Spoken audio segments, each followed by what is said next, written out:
Alright guys, this is Ellery here. We're going to continue on with our premise how-to example. So in this video I'm going to show you how to do some actual automation this time. Just give you a couple examples on how to work with scripting and premise using the stuff from the previous videos. So go back over to our master bedroom that we had in the previous video. So previously I'd shown you how to make this Samsung television module and this TiVo module, and then we went ahead and bound those home objects to the corresponding device objects.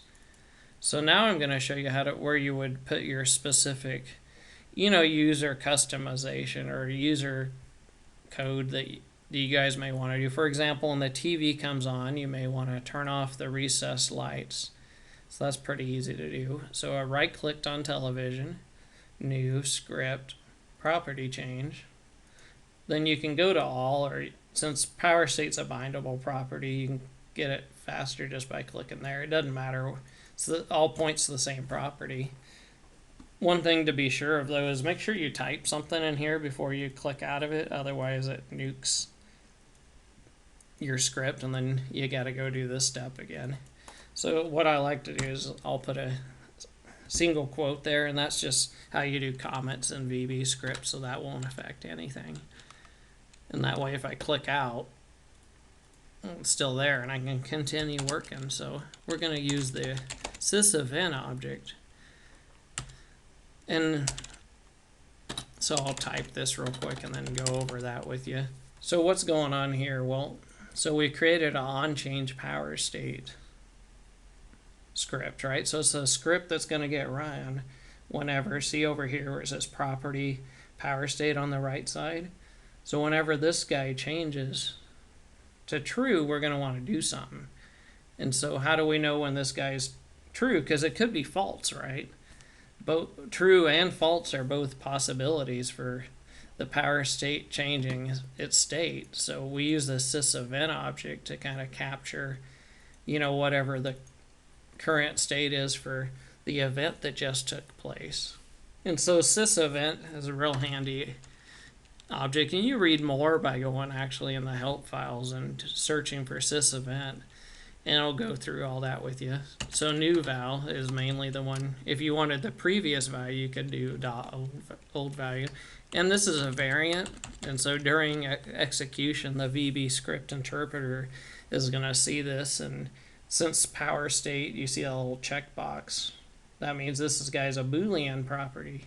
So during execution, the interpreter will see this and actually recognize that this is true. And then it'll go ahead and perform the code we're going to write in a minute. So you could say equals true. In VB script, you don't need that, right? Because this condition's true if the variant equals true, right? So that's kind of a shorthand way. But if it's easier for you to follow, you can write it out, or type it out rather. All right, so now we'll do home.m. So notice I'm not typing the full thing. You just start to type it, and then if it's highlighted what you want, you just hit enter. Okay, and we said recess light. So I typed RE enter, and then another dot, power state, PO enter, equals false.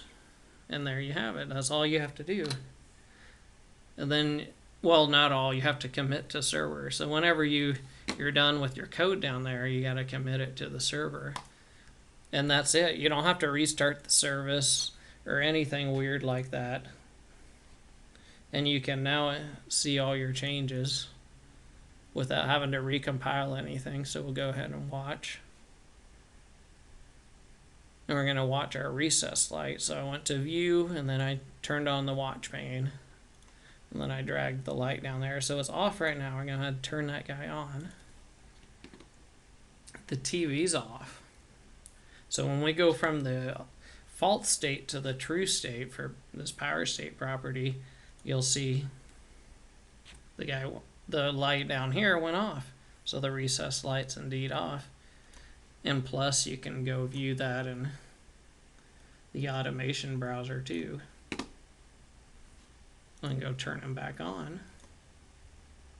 And notice this automation browser instantly showed whatever changes are taking place in the premise server. That's because it actually has a subscription mechanism in the background.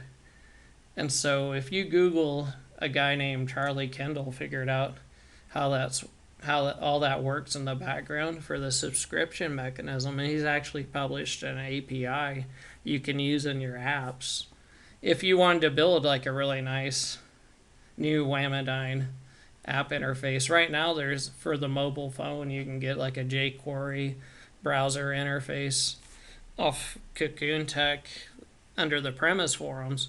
And that's a pretty good way, and it does this similar thing, but is using polling. So every 1 second, or every couple seconds, the jQuery code's asking Premise for whatever's displayed, has this thing changed yet?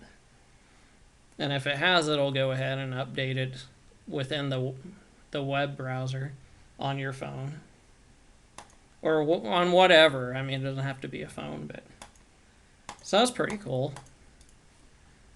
A couple other things. When you are writing code, you have these debugging tools up top. So you can set a breakpoint with the hand. And then whenever the VB script interpreter gets to that statement, it will pause there. Like that. And then you can hover over things like this new val variant and see that it's actually a Boolean during execution that's true. So that's the continue button. So if you want to know more, you can always go help contents and then debug. And you will want to do this, by the way. And it'll goes over in detail. Let me maximize it on how debugging works and talks about each one of the little buttons. And even scripting, you want to always read the help file. Right, not trying to be a smart ass, but so you definitely want to go through all these. This entire section labels scripts and premise, because it goes over debugging, creating scripts, how you deal with errors, and even gives you some samples to look at. So there's the one we just did, but there's also things like global scripts. I'm not going to go over those because they're not as useful for a new user, but I use them. So if you want to do a bunch of more advanced stuff beyond what I'm showing here, you would definitely want to read the help files and go through the examples like this global scripts example. Let me close the help files. And let's see here. Close that. And another quick example I'll give you. Just say whenever this master bedroom, say you got like a motion sensor in there, right? So we're gonna right click new. Say it's like, we'll just put a little X10 motion sensor or something. So it's a motion sensor. Now we do have to bind this thing to the device object.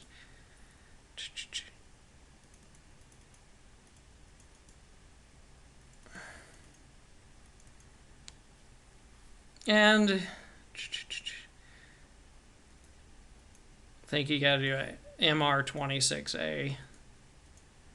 And say you had, I forgot all the model numbers, but we'll just go with a motion sensor. So MR26A, I think that was one of their serial port-based RF receivers for X10, the non-secure signals. So if you have one of those old and non-secure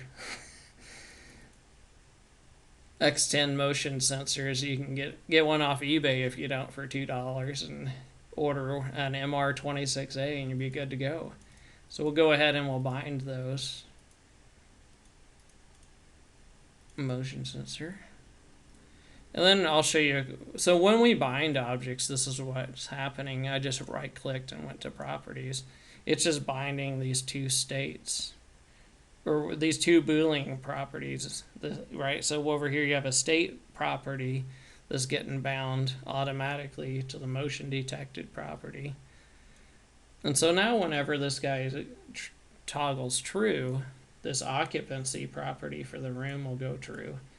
And I don't actually have one of these hooked up right now to show you, but I'll show you how to do the code for it. So we'll go right click on the room, property change, and occupancy. And same thing as before, using the SIS Event Object. So we're going to say whenever occupancy is set to true, we want to turn on the light, right? So there's two ways to do that.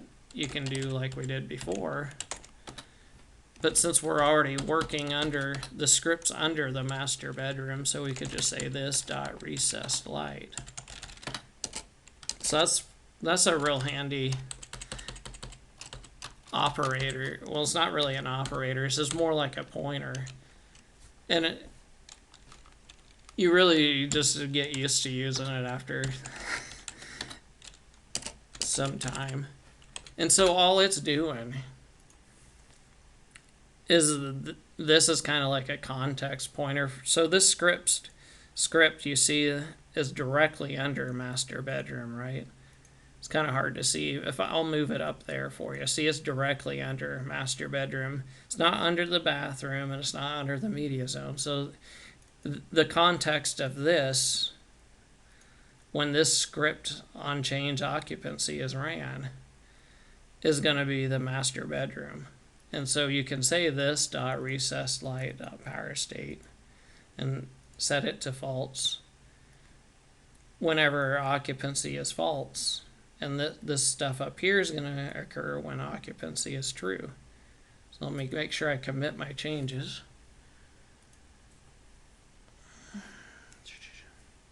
So, you know what, let me turn that watch pane back on. So you see the light's off right now. We're going to occupy the room. You saw the light come on. Light comes on over there. Unoccupied. And another neat thing you can watch, and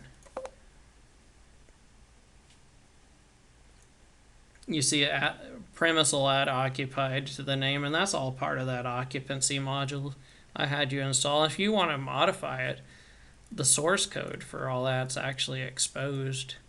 So I went to modules, occupancy, and so all the inner workings completely exposed. And you can customize that if you wanted to. Obviously, for stuff that's not a generic customization, if it's something a user wants, it really needs to be under home.